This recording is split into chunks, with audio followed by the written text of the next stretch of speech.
Super শপে নিষিদ্ধ polythene, বিনামূল্যে পরিবেশ বান্ধব ব্যাগ না দেয়া ক্রেতা অসন্তোষ। বিমানবন্দর এলাকায় হর্ন বাজালে সর্বোচ্চ 500 টাকা জরিমানা। এখানকার অভিজ্ঞতা নিয়ে পরে আমরা ঢাকা শহরের অন্যান্য মহাসড়কে, হাসপাতালের আশেপাশে, সচিবালয় এলাকায় এই কর্মসূচি চালাবো।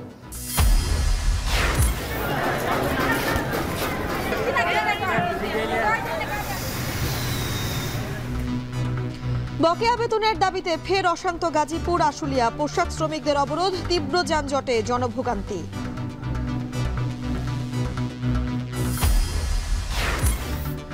অযৌক্তিকভাবে হজের খরচ বাড়ানোর অভিযোগ সাবেক হাব সভাপতি তসলিম সিন্ডিকেটের বিরুদ্ধে। চক্র ভাঙার আশ্বাস ধর্ম উপদেষ্টার। আমাদের হজের কোটা কোভিডের পরে আর পূরণ হচ্ছে না। বাংলাদেশ বিমানকে বসিয়ে রেখে ওনার ওখানে দিয়েছে, এগুলো আমরা খতিয়ে দেখব। এবং মহালয়ার মাধ্যমে কাল শুরু হচ্ছে দুর্গাপূজার আনুষ্ঠানিকতা। সারা দেশে নিরাপত্তা নিশ্চিতে কঠোর নজরদারি পুলিশের। পোশাকে পুলিশের পাশাপাশিও সাদা পোশাকে টিম থাকবে। তারপর আমাদের সোয়াট team, crisis management team, response team এবং বোম ডিসপোজাল ইউনিট সর্বদা প্রস্তুত থাকবে, যে কোনো মুহূর্তে যাতে তারা ব্যবস্থা গ্রহণ করতে পারে।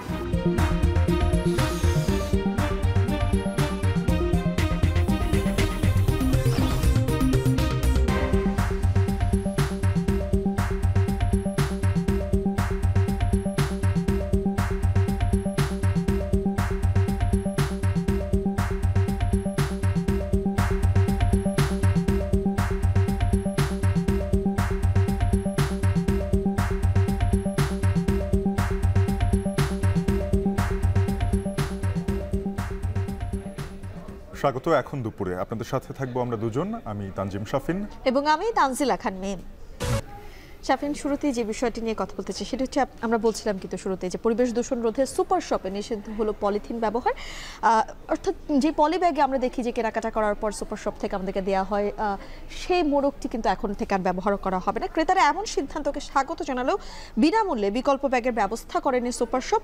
ব্যাগ কেনার বাড়তি খরচ নিয়ে অসন্তোষ জানিয়েছে ক্রেতারা, এবং এমনও কোনো সুপার শপে দেখা হয়েছে গ্রাহককে তারা আসলে বার্তা দিয়ে জানাচ্ছেন তারা যখন আসলে বাজার করতে আসবে তখন যেন তারা বিকল্প ব্যাগ নিয়ে আসে। এটা কিন্তু ভোক্তাদের ক্ষেত্রে একটি ভোগান্তির কারণ হয়ে দাঁড়িয়েছে। এদিকে বস্ত্র পাট মন্ত্রণালয় থেকে জানানো হয়েছে তারা বিকল্প ওই যে পাটের মাধ্যমে যে পলিথিন বানানো হয় সেটি তৈরি করছে, এবং পরিবেশ উপদেষ্টা সৈয়দ রিজওয়ানা হাসান মনে করেন যে বিকল্প পাওয়া সাপেক্ষে এই উদ্যোগ পুরোপুরি কার্যকর হবে।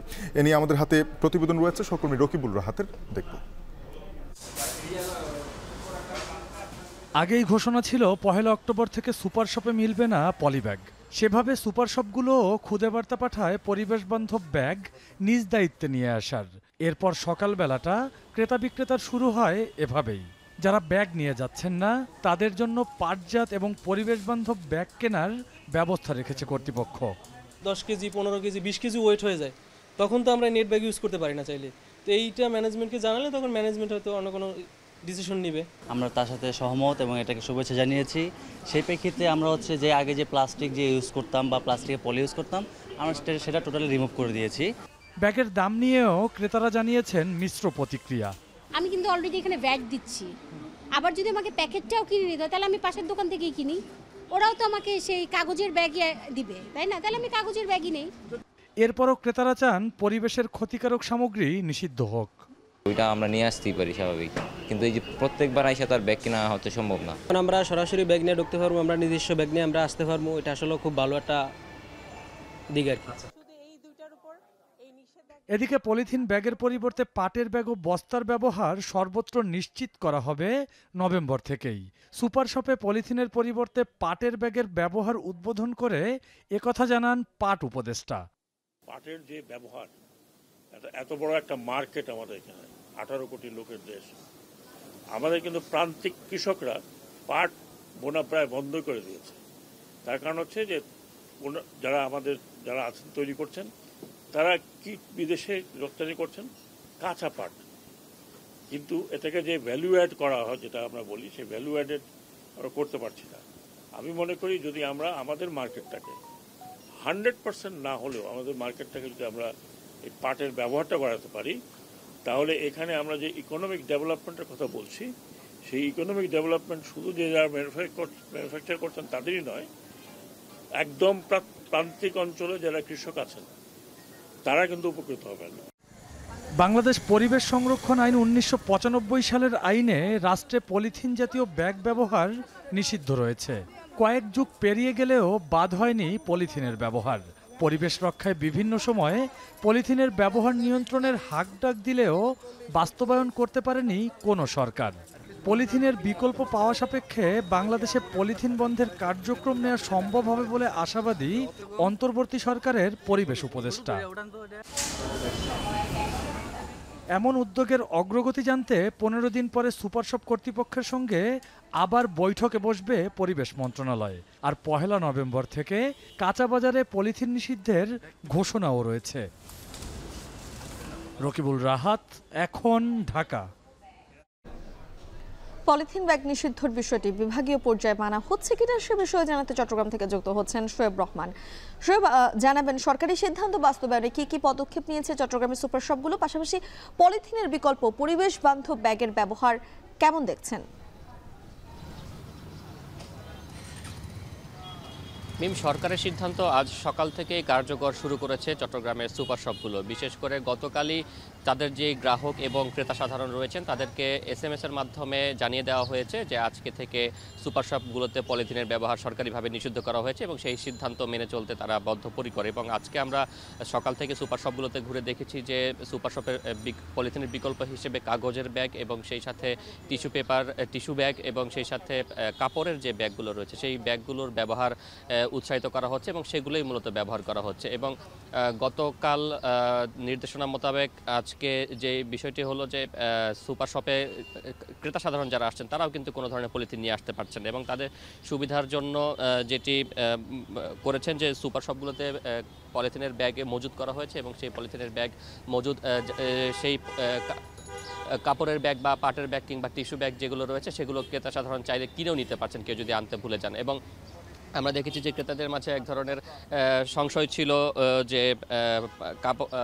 কাঁচা শাকসবজি বা মাছ মাংস যেগুলো রয়েছে সেগুলো কিভাবে বেচা কেনা হবে, সেই জায়গা থেকে কোটেড পেপার আনা হয়েছে এবং সেগুলোতে করে তারা স্বাচ্ছন্দ্যে ব্যবহার করছেন এবং ক্রেতা সাধারণ এই বিষয়টিকে খুবই সাধুবাদ জানিয়েছে। তারা বলছেন যে পরিবেশের ভারসাম্য রক্ষায় যে উদ্যোগ সরকার নিয়েছে সেটি সুপার শপের পাশাপাশি দৈনন্দিন ব্যবহারের যে সকল জায়গায় পলিথিনের ব্যবহার হয় সেখানেও যাতে এটি নিষিদ্ধ করা হয় সেই বিষয়টি কিন্তু তারা আসলে দাবি জানিয়েছেন এবং সেটি কার্যকরের জন্য অনুরোধ জানিয়েছেন।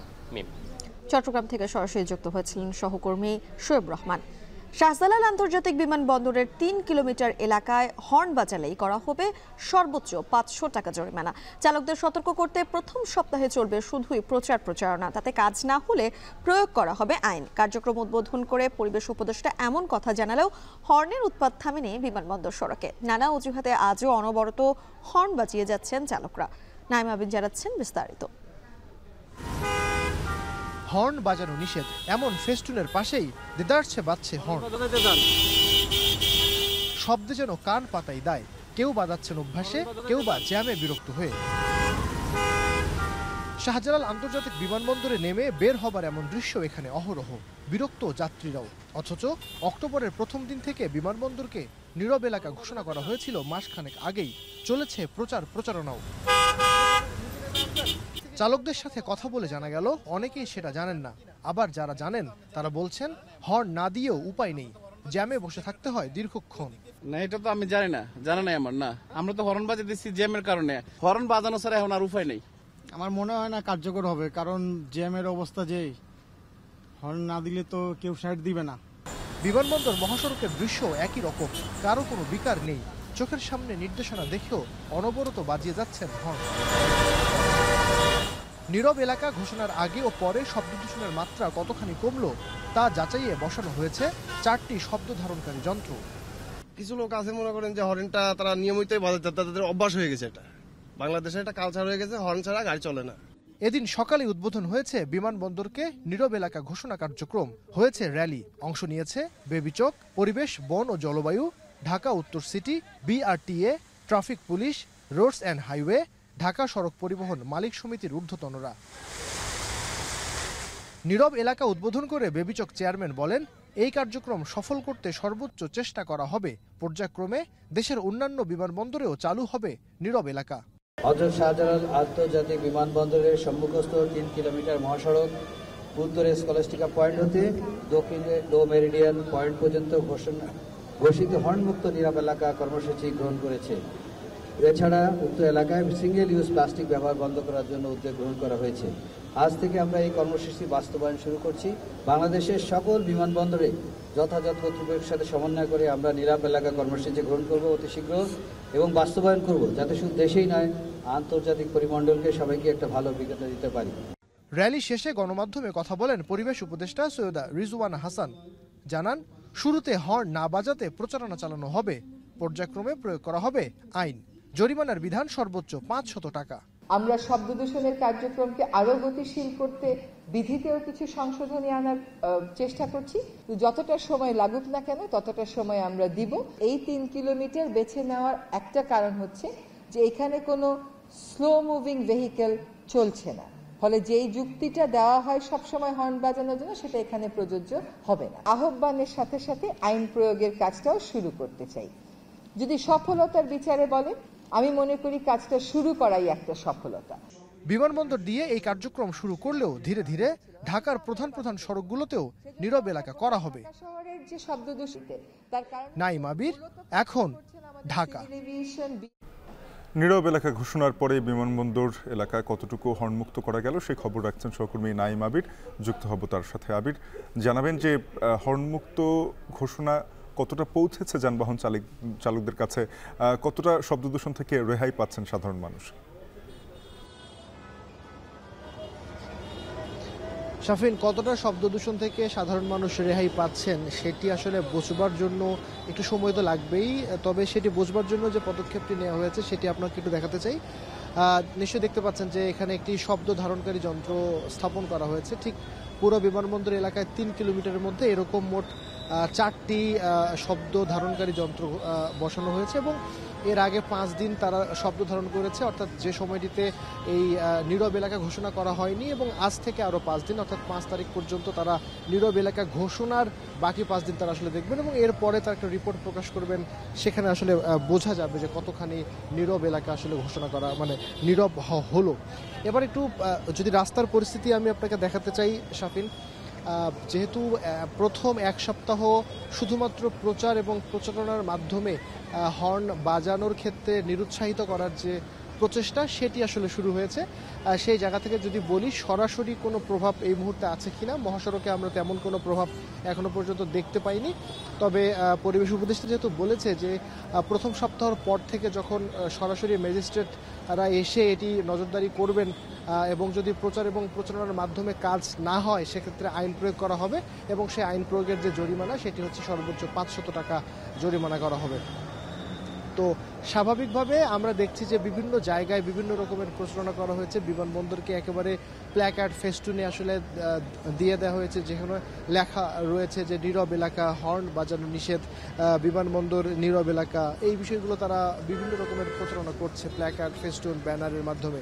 কিন্তু আমরা দেখতে পেয়েছি যে সেটি সত্ত্বেও অনেক চালকের সাথে কথা বলেছে যে ট্রাফিক বিভাগের দুর্বলতা এখানে রয়েছে, দীর্ঘক্ষণ জ্যামে দাঁড়িয়ে থাকতে হয়, সেই কারণে কিন্তু তারা আসলে হর্ন বাজানোর যে প্রবণতা সেটি কমাতে পারছেন না। তবে অনেকেই একেবারে অভ্যাসগতভাবে যে হর্ন না দিলে তাদের জন্য ভালোই লাগে না, এরকম একটা বিষয় অনেকে বলেছেন। আরেকটি বিষয়, তবে অনেকেই কিছু কিছু মানুষ আমরা পেয়েছি, চালক পেয়েছি যারা আসলে এই হর্ন বাজানোর যে এই সিদ্ধান্ত সেটি জানবার পরে সত্যিকার অর্থে হর্ন বাজানো কমিয়েছেন। অনেকে আমরা পেয়েছি যে আজ সারাদিনে এখনো পর্যন্ত কোনো হর্ন দেননি, সেরকম লোক আমরা পেয়েছি। ট্রাফিক পুলিশের কিছু উপস্থিতি আমরা দেখতে পাচ্ছি, তারা আসলে চেষ্টা করছেন এই সতর্কতা বা এই প্রচারণার ক্ষেত্রে। এছাড়াও বিমানবন্দরে নিশ্চয়ই জানেন যে এপিপিএন কাজ করে থাকে, তারাও কাজ করছে এবং যেহেতু একেবারে জরিমানার বিষয়টি বা আইন প্রয়োগ করার বিষয়টি এখনই কার্যকর হচ্ছে না, সুতরাং এই প্রচারণার মাধ্যমে যদি এই পরিবেশে যে নীরব এলাকা ঘোষণার যে সিদ্ধান্ত সেটি যদি বাস্তবায়ন করা সম্ভব হয় তাহলে তো সেটি হবে, আর যদি সেটি না হয় তাহলে নিশ্চয়ই পরবর্তীতে এটি নিয়ে আরও কাজ করা হবে এবং একই সাথে আইন প্রয়োগ করা হবে। এবং নিশ্চয়ই আমি যেটি বললাম যে প্রায় 500 টাকা সর্বোচ্চ আইন প্রয়োগ করবার ক্ষেত্রে জরিমানা করা হবে। তবে বেবি চকের চেয়ারম্যান বলেছেন যদি এই সিদ্ধান্তটি বাস্তবায়ন হয় শাহজালাল বিমানবন্দরে, তাহলে বাংলাদেশের আরও যে 2টি আন্তর্জাতিক বিমানবন্দর আছে, শাহজালাল সহ মোট 3টি আন্তর্জাতিক বিমানবন্দর, পর্যায়ক্রমে প্রথমে আন্তর্জাতিক এবং পরবর্তীতে অভ্যন্তরীণ যে বিমানবন্দর যে এলাকাগুলো রয়েছে সেখানেও কিন্তু এই নীরব এলাকা ঘোষণা করা হবে এবং পরবর্তীতে সেই নীরব এলাকা ঘোষণার যে সিদ্ধান্ত সেটি আসলে বাস্তবায়ন করা হবে। তো আপাতত আমার কাছে এই শাহজালাল আন্তর্জাতিক বিমানবন্দরের নীরব এলাকা ঘোষণার যে সবশেষ খবর। হযরত শাহজালাল আন্তর্জাতিক বিমানবন্দর এলাকা হর্নমুক্ত করার বিষয়ে জানাচ্ছিলেন সহকর্মী নাইম আবির। বকেয়া বেতন ভাতার দাবিতে শিল্পাঞ্চলে অস্থিরতা যেন থামছেই না। নবীনগর চন্দ্রা ও ঢাকা ময়মনসিংহ মহাসড়ক অবরোধ করে শ্রমিকদের বিক্ষোভ, এতে তীব্র যানজটের কবলে যাত্রীরা। এদিকে আশুলিয়ায় পোশাক শ্রমিকদের সঙ্গে ধাওয়া পাল্টা ধাওয়া হয়েছে পরিবহন শ্রমিকদের। গতকাল শ্রমিক নিহতের ঘটনায় এখনও থমথমে আশুলিয়া ও গাজীপুর শিল্পাঞ্চল। শ্রম উপদেষ্টা বলছেন পরিকল্পিতভাবে শ্রমিকদের নামিয়ে গুলি চালিয়ে পরিস্থিতি অস্থির করা হচ্ছে। সহকর্মীদের তথ্য ছবিতে বিস্তারিত প্রতিবেদনে। সোমবার এক শ্রমিক নিহতের পর মঙ্গলবার সকাল থেকে ফের অস্থিরতা শিল্পাঞ্চল আশুলিয়ায়। নবীনগর চন্দ্রা মহাসড়ক অবরোধ করে বিক্ষোভ শুরু করেন পোশাক শ্রমিকরা। বকেয়া বেতন ভাতা পরিশোধের দাবিতে আশুলিয়ার বার্ডস গ্রুপের পোশাক কারখানার প্রায় 2 থেকে 2.5 হাজার শ্রমিক সড়ক অবরোধ করেন। এতে সহিংসতার ঘটনায় বন্ধ রাখা হয় 14টি কারখানা, তবে অন্যান্য কারখানা সচল রয়েছে। তবে শ্রমিক অসন্তোষের পেছনে তৃতীয় পক্ষের ভূমিকা রয়েছে বলে অভিযোগ শ্রমিক নেতাদের। তারিখ দিল যে 30 তারিখে টাকা ঢুকে দিব সবকিছু, 30 তারিখ গেল, এখন আবার নোটিশ টাকা যে 3 মাস পরে দিব। আমাদের ন্যায্য দাবি, আমাদের বার্ষের যে বেতন, আমাদের পাওনা টাকা, এইটা বন্ধ হয়ে গেছে। সংশ্লিষ্টরা বলছেন দীর্ঘদিন ধরে চলা শ্রমিক অসন্তোষে অর্ডার হারাচ্ছে পোশাক কারখানাগুলো। ক্ষতির মুখে পড়েছে এই খাত। চেষ্টা করতেছি বায়ারকে ম্যানেজ করার জন্য, বায়ারকে ভালো ফিডব্যাক দেওয়ার জন্য, এবং তাদের সঙ্গে আমরা বারবার কথা বলেছি, তারা খুবই পজিটিভ। শ্রমিক এবং মালিকের মধ্যে যদি রিলেশনটা ভালো হয়, আমরা যদি সবাই ভালোভাবে যার যার অবস্থান থেকে সুন্দর রিলেশন রেখে কাজ করি, তাহলে আশা করি আমাদের এই গার্মেন্টস শিল্প কারখানায় পরিবেশ চমৎকার হবে। এদিকে অবরোধ করায় নবীনগর চন্দ্রা মহাসড়কের 2 পাশে তৈরি হয় তীব্র যানজট, যাতে সীমাহীন ভোগান্তিতে পড়েন যাত্রীরা। ঘন্টার পর ঘন্টা অপেক্ষা করে গন্তব্যে পৌঁছাতে পারছেন না তারা। এদিকে সকাল থেকে সড়ক অবরোধ করে রাখায় এক পর্যায়ে পোশাক শ্রমিকদের সঙ্গে পরিবহন শ্রমিকদের ধাওয়া পাল্টা ধাওয়ার ঘটনা ঘটে। আমরা বাস পাচ্ছি না, অটোতে যাতায়াত করতেছি আর কি, এটা লাঘব চাচ্ছি আমরা। গ্যাঞ্জামের কারণে গাড়ি নাই, আমার স্কুলও দেরি হয়ে যাচ্ছে, এখন আমি দাঁড়ায় আছি রোদের মধ্যে। একই পরিস্থিতি গাজীপুরেও। বকেয়া বেতন ভাতার দাবিতে মঙ্গলবার সকাল থেকে ঢাকা ময়মনসিংহ মহাসড়কের ভোগড়া এলাকা অবরোধ করে বিক্ষোভ করেন পোশাক শ্রমিকরা। এতে স্থবির হয়ে পড়ে মহাসড়কের যান চলাচল। তীব্র যানজটে আটকা পড়ে শত শত যানবাহন। শ্রমিকরা জানান তৈরি পোশাক উৎপাদনকারী TNZ গ্রুপের প্রতিষ্ঠান অ্যাপারেল প্লাস লিমিটেড কারখানার শ্রমিকরা গত 16 জুলাই পর্যন্ত কারখানাটিতে কাজ করেন। 17 জুলাই বিনা নোটিশে কারখানা অনির্দিষ্টকালের জন্য বন্ধ ঘোষণা করে মালিকপক্ষ। পরে জুন মাসের বকেয়া বেতন পরিশোধ করলেও জুলাই মাসে শ্রমিকদের বেতন পরিশোধ করেনি কারখানা কর্তৃপক্ষ। এদিকে পোশাক খাতের অস্থিরতা নিরসনে মালিক, শ্রমিক ও সরকার উভয় পক্ষের আন্তরিকতা প্রয়োজন বলে জানিয়েছেন আসিফ মাহমুদ সজীব ভুইয়া। তিনি বলেন, যেসব পোশাক কারখানার মালিকরা বেতন দিচ্ছেন না তাদেরকে দ্রুতই আইনের আওতায় আনা হবে। যে ঘটনা ঘটেছে সেটার ফ্যাক্টটা সবার জানার দরকার। একজন শ্রমিক সেখানে নিহত হয়েছে, আমরা তার জন্য এটা খুবই আমরা দুঃখিত। এই গুজব ছড়িয়ে এই যে মুখোমুখি দাঁড় করিয়ে দেওয়া হলো, এই যে একটা উত্তেজনাকর পরিস্থিতি তৈরি করা হলো, আমাদের সূত্রপাতটার দিকে খেয়াল করতে হবে। সেখানে আইনশৃঙ্খলা বাহিনী বাধ্য হয়েছে, এবং আপনারা দেখেছেন যে সংঘর্ষে আইনশৃঙ্খলা বাহিনীরও 13 জন সদস্য মারাত্মকভাবে আহত হয়েছেন। যেসব কোম্পানির মালিকরা স্যালারি দিচ্ছেন না, দীর্ঘদিন ধরে আটকে রেখেছেন, সেই মালিকদের বিরুদ্ধেও আইনানুগ ব্যবস্থা নেওয়া হবে। সবশেষ গত 24 সেপ্টেম্বর পোশাক শ্রমিকদের হাজিরা বোনাস 225 টাকা বাড়ানো সহ শ্রমিকদের 18 দাবি মেনে নেয় সরকার পক্ষ। সে সময় সকল পোশাক কারখানা চালুর ঘোষণা দেয়া হয়। শামীমা রহমান শাম্মী, এখন। বকেয়া বেতন ভাতার দাবিতে আজও সড়ক অবরোধ করে রেখেছেন সাভারের পোশাক শ্রমিকরা। এতে নবীনগর চন্দ্রা মহাসড়কে তৈরি হয়েছে দীর্ঘ যানজট। এ নিয়ে আরও জানাতে সাভার থেকে যুক্ত আছেন সহকর্মী হুমায়ুন কবির। হুমায়ুন, কোন কোন স্থানে পোশাক শ্রমিকরা সড়ক অবরোধ করে রেখেছেন? আজকে শ্রমিক বিক্ষোভের সবশেষ পরিস্থিতি কি জানাবেন?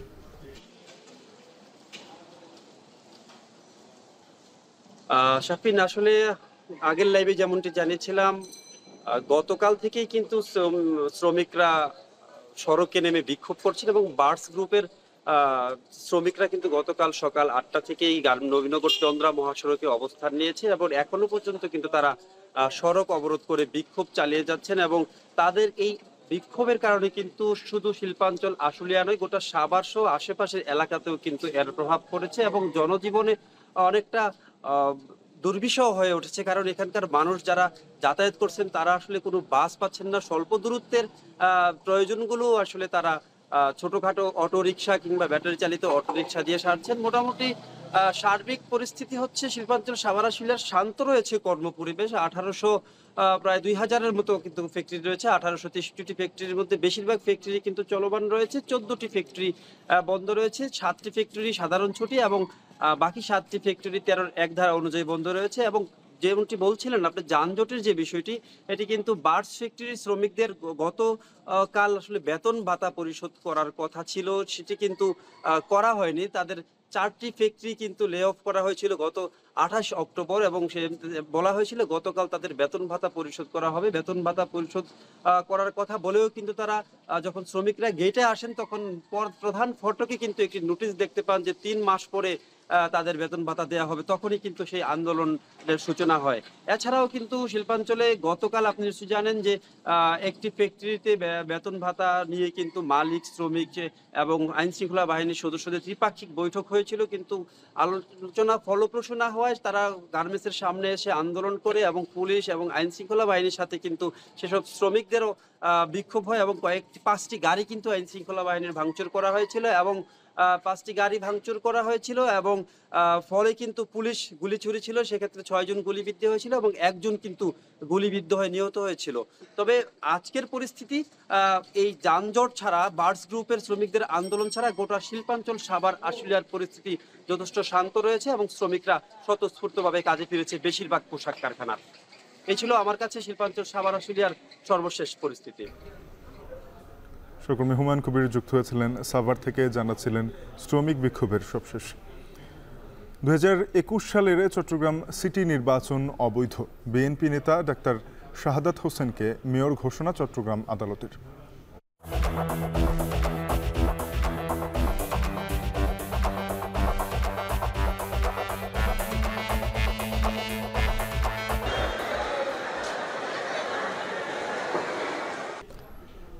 গত 2 বছর ধরেই পূরণ হচ্ছে না হজ কোটা। সিন্ডিকেট করে প্যাকেজের দাম বাড়ানো, শর্ত অনুযায়ী সেবা না পাওয়া, ভিসা জটিলতা আর এজেন্সির প্রতারণায় হজ থেকে মুখ ফিরিয়ে নিচ্ছেন মুসল্লিরা।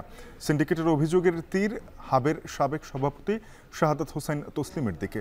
ধর্ম উপদেষ্টা বলছেন 2025 সালে সব সিন্ডিকেট ভেঙে যৌক্তিক পর্যায়ে নামানো হবে হজের খরচ, আর এতে লাখ টাকা পর্যন্ত কমার সুযোগ রয়েছে। আরও জানাচ্ছেন নাইম আবির। মুসলমানদের জন্য বাধ্যতামূলক ইবাদত হজ। প্রত্যেক সামর্থ্যবান মানুষের উপর জীবনে একবার হজ করা ফরজ।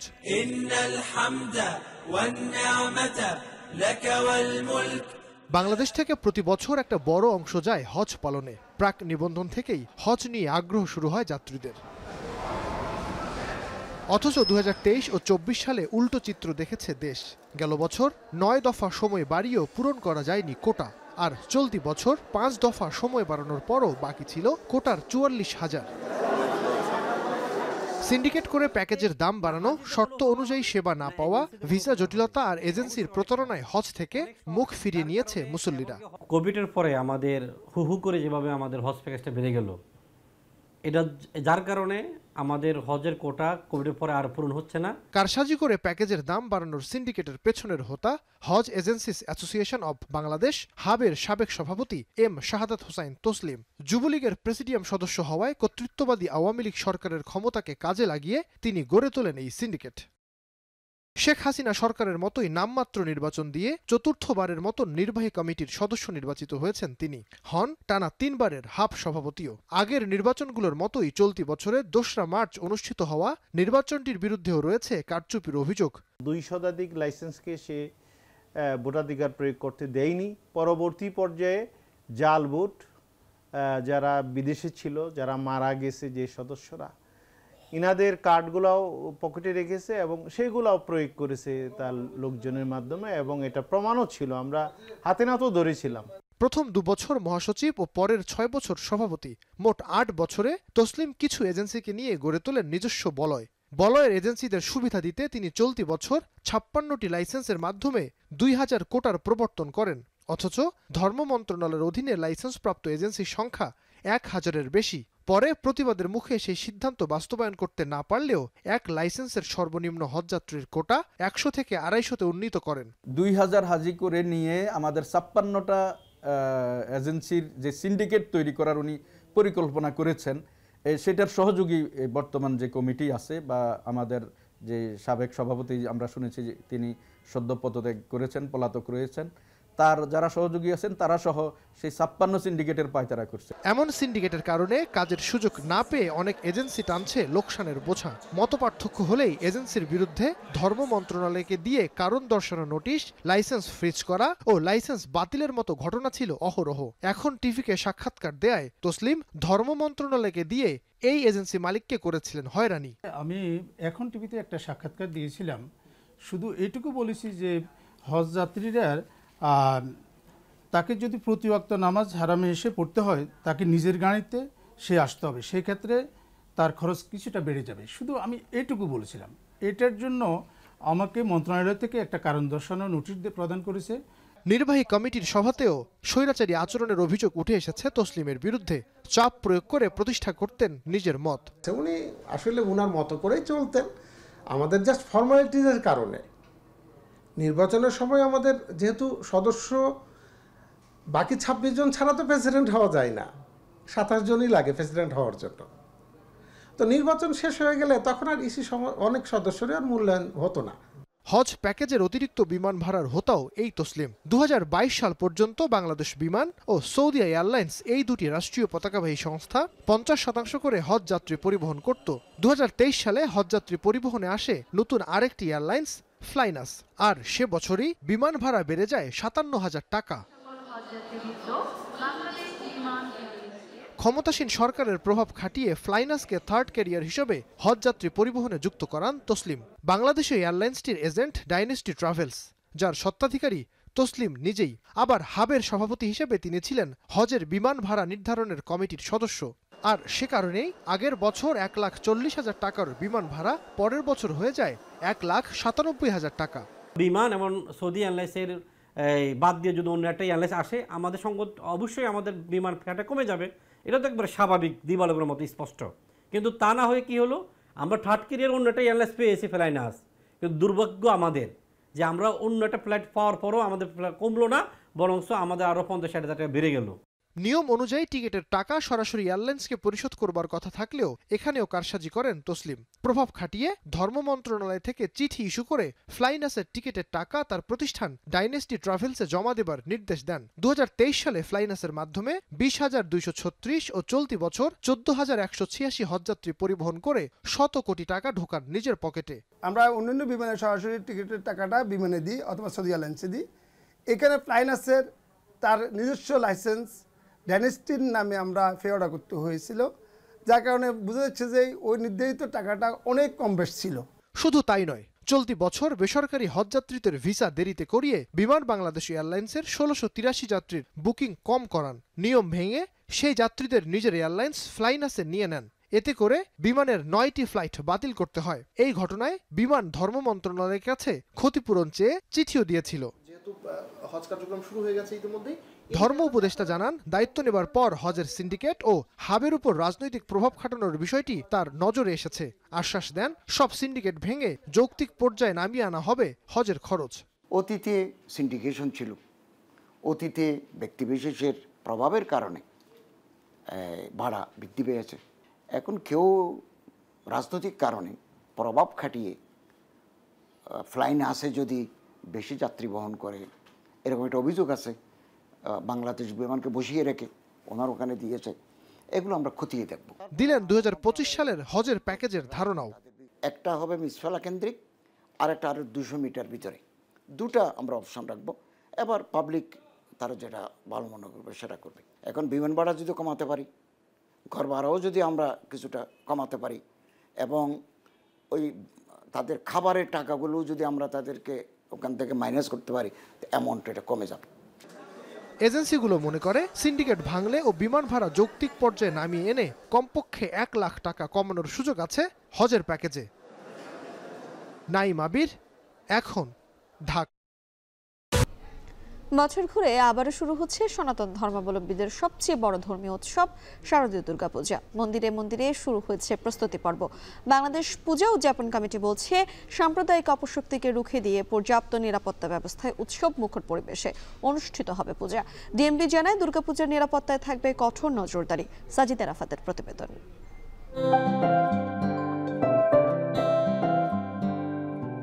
প্রকৃতিতে মোহনীয় শরতের ছোঁয়া, সাদা মেঘ আর শেফালির শুভ্রতা। এই শুভ্রতা জানান দিচ্ছে শারদ উৎসবের বারতা। সনাতন ধর্মাবলম্বীদের ঘরে ঘরে পাড়ায় পাড়ায় আনন্দ আয়োজন। বছর ঘুরে আবারও কৈলাস ছেড়ে মর্তে আসবেন দেবী দুর্গা। তাই তো দেবী বন্দনার প্রস্তুতি মন্দিরে মন্দিরে। রাজধানীসহ দেশের বিভিন্ন এলাকার মন্দিরগুলোতে শুরু হয়েছে প্রস্তুতি পর্ব। মণ্ডপে মণ্ডপে শিল্পীরা মনের মাধুরী দিয়ে তৈরি করছেন দুর্গা প্রতিমাকে, রাঙিয়ে তুলছেন রং তুলির আঁচড়ে। সমস্ত অশুভ শক্তির বিনাশ আর শুভ শক্তির প্রতিষ্ঠা করতেই আবির্ভাব হয় দেবী দুর্গার, এমন বিশ্বাস নিয়ে মহা সমারোহে শারদীয় দুর্গোৎসবে সামিল হন সনাতন ধর্মাবলম্বীরা। তাদের আশা, ধর্ম বর্ণ নির্বিশেষে শারদ উৎসবের মধ্য দিয়ে অটুট থাকবে সম্প্রীতির বন্ধন। এবছর দেশের প্রায় ৩২,০০০-এর বেশি মণ্ডপে দুর্গাপূজা উদযাপিত হবে। এর মধ্যে ঢাকা মহানগরীর 2 সিটিতে 253টি মণ্ডপে পূজা উদযাপন করা হবে। বাংলাদেশে কিন্তু এই উৎসবগুলো আসলে সবার। ঈদে আমরা ঈদ পালন করি সবাই মিলে, এবং শারদীয় উৎসবে আমাদের পাশাপাশি আমাদের মুসলিম ভাইয়েরা বা বৌদ্ধ খ্রিস্টান সবাই থাকে। প্রত্যেকটি ভক্ত সাধারণকে সবিনয় অনুরোধ জানাচ্ছি, তারা যেন আমাদের মন্দিরে পূজা অর্চনার জন্য আসেন। সবার আগমনে আমাদের এই পূজাটা যাতে সার্থকতা লাভ করে। সাম্প্রতিক সময়ের যে রাজনৈতিক অস্থিরতা, তাতে কোনোভাবেই পূজা উদযাপন ব্যাহত হবে না বলে আশাবাদ মহানগর পূজা উদযাপন কমিটির। তাদের প্রত্যাশা, অসাম্প্রদায়িক চেতনায় প্রতি বছরের মতো এবারও শারদীয় উৎসবে সামিল হবেন সবাই। সিটি কর্পোরেশনের কাছে ঢাকা শহর যাতে কোনো অন্ধকার অলিগলি না থাকে, এবং আমরা দাবি জানিয়েছি ঈদের সময় যেভাবে আলোকিত হয়, পুজোও যাতে এবার আলোকিত হয়। কারণ এবার বাংলাদেশ বৈষম্যের বিরুদ্ধে বাংলাদেশ। আমরা চাই এই দেশের হিন্দু, মুসলমান, বৌদ্ধ, খ্রিস্টান প্রত্যেকটা নাগরিক সম অধিকার নিয়ে তার জীবন ধারণ করুক, এবং আমরা বিশ্বাস করি এই বর্তমান অন্তর্বর্তীকালীন সরকার সমান অধিকার নিয়ে দুর্গাপূজায় আমাদের পাশে থাকবেন, এবং প্রশাসনিকভাবেও ওনারা আশ্বস্ত করেছেন পাশে থাকবেন। সাম্প্রতিক সময়ে সম্প্রীতি বিনষ্টকারী যে কোনো অপশক্তিকে রুখে দিতে কঠোর আইনি ব্যবস্থা নেওয়ার আহ্বান বাংলাদেশ পূজা উদযাপন কমিটির। তাদের আশা, সুষ্ঠু ও শান্তিপূর্ণ পরিবেশে পূজা আয়োজনে সহায়তা করবে অন্তর্বর্তী সরকার। ধর্মীয় ভাব গাম্ভীর্যে ধর্মীয় আচার অনুষ্ঠানের মধ্য দিয়ে সবাইকে সম্পৃক্ত করে সারা বাংলাদেশের প্রত্যেকটা জেলা কমিটি, উপজেলা কমিটিকে বলেছি সেনাবাহিনী ও আইনশৃঙ্খলা বাহিনীকে সম্পৃক্ত করতে হবে। নিরাপত্তার ক্ষেত্রে আমরা আস্থা পাচ্ছি। এদিকে পূজার শুরু থেকে বিসর্জন পর্যন্ত কঠোর নিরাপত্তা ব্যবস্থা থাকবে বলে জানায় ডিএমপি। থাকবে সার্বক্ষণিক সিসিটিভি ক্যামেরা। নির্বিঘ্নে যাতে তারা এই উৎসব উদযাপন করতে পারে, সেক্ষেত্রে ঢাকা মেট্রোপলিটন পুলিশের পক্ষ থেকে তাদেরকে আশ্বস্ত করা হয় যে আমাদের পক্ষ থেকে সার্বিক সহযোগিতা এবং নিরাপত্তা ব্যবস্থা গ্রহণ করা হবে। পোশাকে পুলিশের পাশাপাশিও সাদা পোশাকে টিম থাকবে, তারপর আমাদের সোয়াট team, crisis management team, response team এবং বোম ডিসপোজাল ইউনিট সর্বদা প্রস্তুত থাকবে যে কোনো মুহূর্তে যাতে তারা ব্যবস্থা গ্রহণ করতে পারে। 2 অক্টোবর মহালয়ার মধ্য দিয়ে দেবীপক্ষের সূচনা হবে। 13 অক্টোবর বিসর্জনের মধ্য দিয়ে শেষ হবে শারদীয় দুর্গোৎসবের। সাজিদ আরাফাত, এখন ঢাকা। সুনামগঞ্জের ধর্মপাশায় সরকারি আশ্রয়ন প্রকল্পের ঘরে আগুনে পুড়ে প্রাণ গেছে 2 শিশুসহ 6 জনের। মৃতরা সবাই একই পরিবারের সদস্য। পুলিশ ও স্থানীয়রা জানান, ধর্মপাশা উপজেলার জয়শ্রীতে আশ্রয়ন প্রকল্পে থাকা 34টি ঘরের মধ্যে একটি ঘরে আগুন লাগে। ঘরটিতে ঘুমন্ত অবস্থায় ছিলেন একই পরিবারের 6 সদস্য।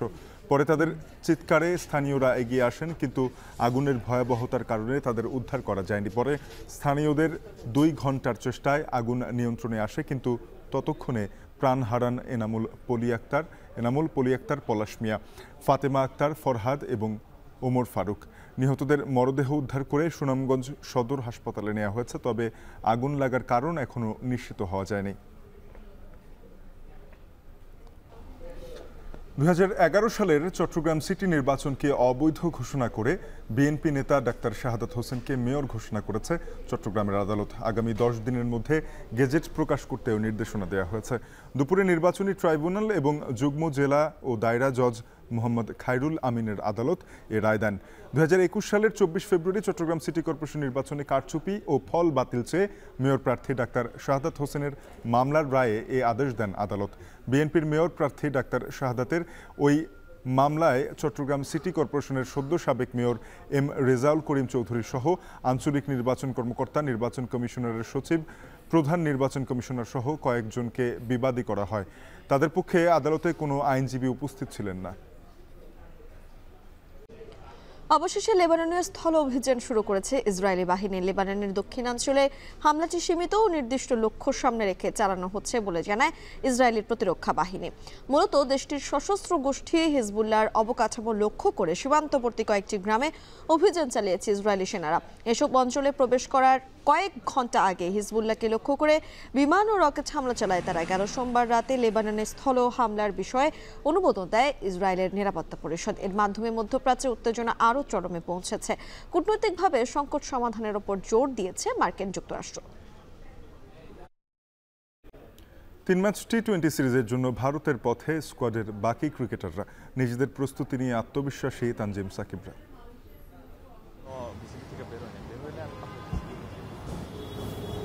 আমরা যারা টি-20তে যাব, তো প্রস্তুতি ওয়াইজ, প্রিপারেশন ওয়াইজ আমরা খুব ভালো প্রিপেয়ার আছি আলহামদুলিল্লাহ। সবাই সবার জায়গা থেকে একদম বেস্ট পজিশনে আছে আমি বলবো, এবং যার যে স্ট্রং জোন, উইক জোন, ওগুলো নিয়ে সবাই কাজ করেছে। খেলার খবর, টি-20 সিরিজে অংশ নিতে ভারতের উদ্দেশ্যে রওনা দিচ্ছেন স্কোয়াডে থাকা 10 জন ক্রিকেটার। বিকেল 3টায় ঢাকা ছাড়বেন তারা। ভারতের মাটিতে পরিসংখ্যান মুখ সুখকর না হলেও এবার আত্মবিশ্বাসী ক্রিকেটাররা। আরও জানাবেন ওয়াসিউল হক পান্থ। ভারতের সাথে বাংলাদেশের টি-20 পরিসংখ্যান সুখকর নয়। এখন পর্যন্ত দুদল পরস্পরের মুখোমুখি হয়েছে 14 বার, যেখানে ক্রিকেটের সংক্ষিপ্ত ফরম্যাটে বাংলাদেশের জয় মাত্র একটিতে, তবে সেটি ভারতের মাটিতেই। বিশ্ব চ্যাম্পিয়ন ভারতের বিপক্ষে সাফল্য পেতে তাই বিশেষভাবে প্রশিক্ষণ নিয়েছে বাংলাদেশ। প্রথমবারের মতো জাতীয় দলে ডাক পাওয়া অনূর্ধ্ব 19 বিশ্বকাপ জয়ী দলের সদস্য রাকিবুল হাসানের কথাতেও মিলল আত্মবিশ্বাস। ইন্ডিয়ার সাথে খেলা, তো প্রিপারেশন ওরকম ভালোভাবে নেওয়া হয়েছে, কারণ আমরা এখানে অনেকদিন প্র্যাকটিস করছি, প্র্যাকটিস ম্যাচও খেলছি। আসলে প্রতিপক্ষ কে আছে, কে ব্যাটসম্যান, কে বলার, এগুলো দেখার সময় খুব কম আছে। আমি আমার স্কিলে বিশ্বাস করি, আমরা সবাই আমাদের স্কিলে বিশ্বাস করি। আমরা যদি আমাদের স্কিলে এক্সিকিউট করতে পারি মাঠে, আর রেজাল্ট আমাদের পরে আসবে। অনেকটা হঠাৎ করেই গত টি-20 বিশ্বকাপে টাইগার স্কোয়াডের সুযোগ হয়েছিল তানজিম সাকিবের। সমালোচনাকে তোয়াক্কা না করে নিজের জাত চেনানো সাকিব ভারত সিরিজে রাখতে চান অবদান, খেলতে চান team game. Line wise bowling করতে পারি এবং আমরা প্ল্যানিং ওয়াইজ বোলিং করতে পারি। ব্যাটিং উইকেট হোক, বোলিং উইকেট হোক, সেখানে পেসাররা তাদের সর্বোচ্চটা দিতে পারবে এবং টিমের জন্য বেস্ট জিনিসটা নিয়ে আসতে পারবে। হয়তো ব্যাটিং উইকেট একটু রান বেশি হবে, কিন্তু এই রানটা যদি আমরা মিনিমাইজ করতে পারি, 180 জায়গায় 160 রাখতে পারি, সেটা আমাদের জন্য প্লাস পয়েন্ট। নিজেদের প্রস্তুতি রাকিবুল সাকিবরা নিয়েছে ভালোভাবেই, তবে গোয়ালিয়র, দিল্লি ও হায়দ্রাবাদে সেই প্রস্তুতির কতটা ফুটিয়ে তুলতে পারবে বাংলাদেশ, সেটাই দেখার বিষয়। ওয়াসিউল হক পান্থ, এখন, ঢাকা। শেষ করব এখন দুপুর, তবে তার আগে শিরোনামগুলো জানিয়ে দেব আরও একবার। সুপার শপে নিষিদ্ধ পলিথিন, বিনামূল্যে পরিবেশ বান্ধব ব্যাগ না দেয়ায় ক্রেতা অসন্তোষ। বিমানবন্দর এলাকায় হর্ন বাজালে সর্বোচ্চ 500 টাকা জরিমানা। এখানকার অভিজ্ঞতা নিয়ে পরে আমরা ঢাকা শহরের অন্যান্য মহাসড়কে, হাসপাতালের আশেপাশে, সচিবালয় এলাকায় এই কর্মসূচি চালাবো।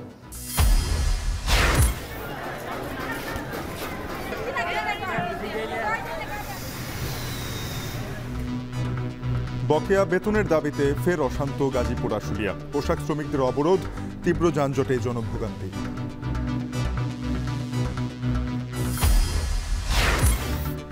অযৌক্তিকভাবে হজের খরচ বাড়ানোর অভিযোগ সাবেক হাব সভাপতি তসলিম সিন্ডিকেটের বিরুদ্ধে, চক্র ভাঙার আশ্বাস ধর্ম উপদেষ্টার। আমাদের হজের কোটা কোভিডের পরে আর পূরণ হচ্ছে না। বাংলাদেশ বিমানকে বসিয়ে রেখে ওনার ওখানে দিয়েছে, এগুলো আমরা খতিয়ে দেখব। এবং মহালয়ার মাধ্যমে কাল শুরু হচ্ছে দুর্গাপূজার আনুষ্ঠানিকতা। সারা দেশে নিরাপত্তা নিশ্চিতে কঠোর নজরদারি পুলিশের।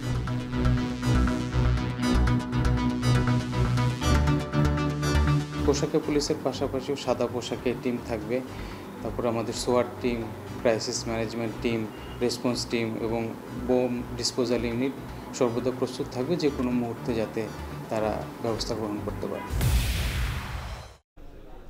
শেষ করছি এখন দুপুর। এখন টেলিভিশন ওয়েবসাইটে দেখতে ভিজিট করুন www.ekon.tv।